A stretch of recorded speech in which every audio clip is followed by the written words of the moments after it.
Hey guys, here's a Case 530D tractor. It's old piece of equipment. Favorite thing on this thing was the counterweight. This thing's freaking gigantic.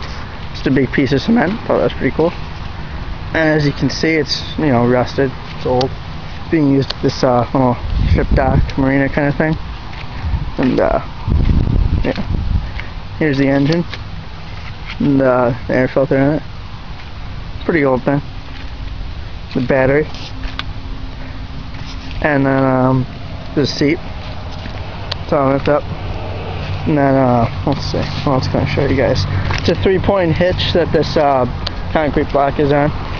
These are the two levers for your bucket right here. This one raises the this one's for the bucket, curls it. This one's for the arms. And then the case right there. Smokestack's kind of bent on it. There's a grill. Top of the machine.